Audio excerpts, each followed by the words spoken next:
step back. No turning corners and there ain't no turning back. But I keep holding on.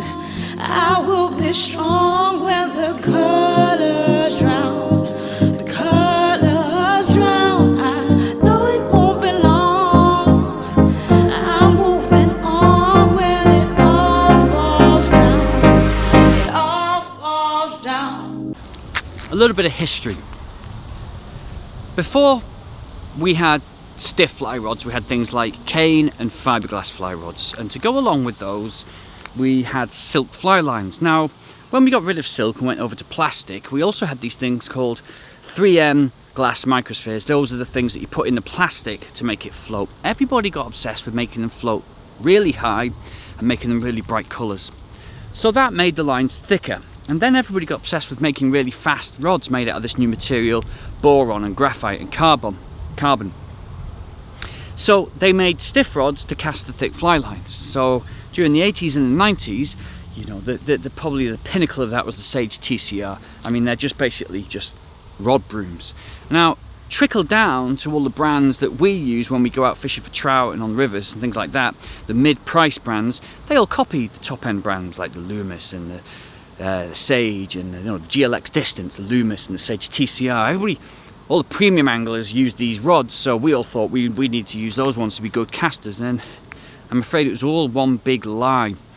Now what's happened is we've realised, actually no, we need to go back to rods that have a progressive feel, more feel in them.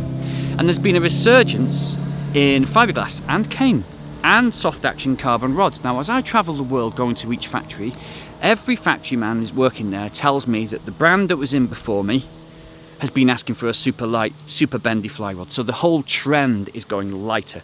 I mean, your 10'2" weight, I mean, I make an 11'6" zero weight, and that's one of the reasons why I'm making this video. I sell quite a few fly rods and lines to people, and they come to me and they stand in my casting pond, and I put a rod in their hands. This is a fiberglass rod, and they cast exactly like they were casting gear that was out the 80s and the 90s, because most of them still have these rods. They're making the step, they're going from fast back to medium action again. And the problem arises, they cannot cast a slower action rod. They use the same stroke that they use for the fast action rod. A fast action rod is extremely forgiving. You can bang, bang, bang, and the line will still go out. It's a complete lie that people say fast action rods need good timing. They don't. You can stick any old shit casting, to be perfectly honest, and they'll go out because the tip doesn't bend. Yeah?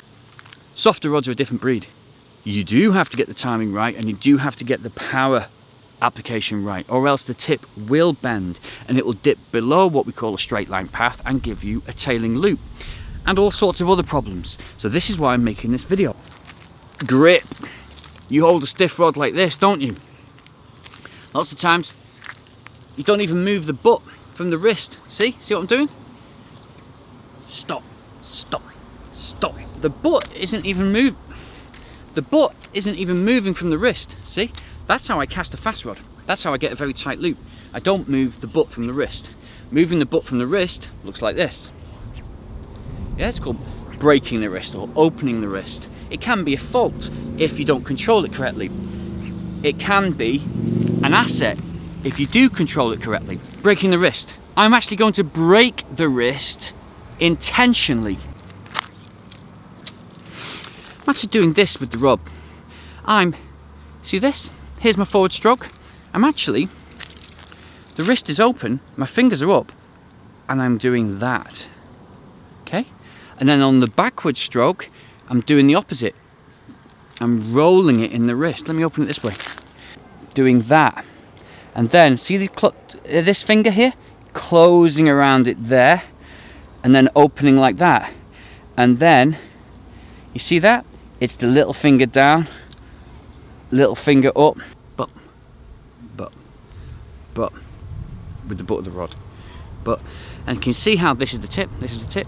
See how the tip starts here and ends here. In fact, it goes below because the softer rods are so flippy, yeah? You've got to allow that tip to continue on. If you stop it, you're going to get that ding tuning fork, and it's going to make the line in the air go bong like that, and it's going to make all sorts of problems. If we open it up and let that tip dip down and dip down and dip down, almost contrary to what we've been taught, like high stop, stop, stop, stop. If we do the opposite of that, open, open, it means, look at this stick, it's not rebounding, okay? It's not doing that, yeah? We're dampening the stroke. I'm using a Diamondback Mika, lovely rod. This is a great rod. Glass, 8'6". Oh no, it's a 6'6" 2-weight. Right. This is a 6'6" 2-weight rod.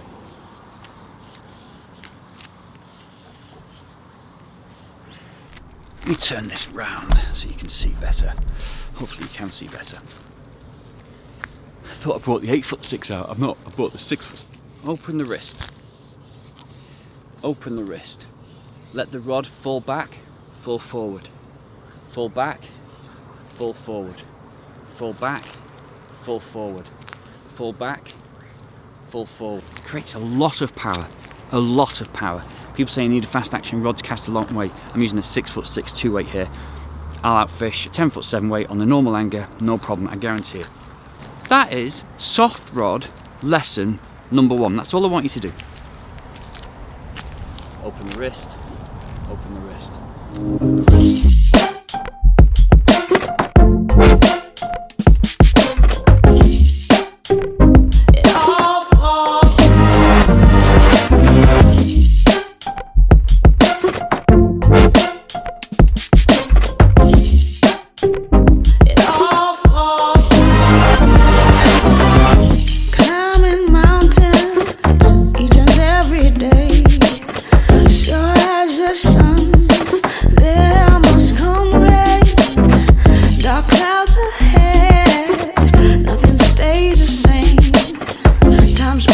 Forward and there's beauty in the pain.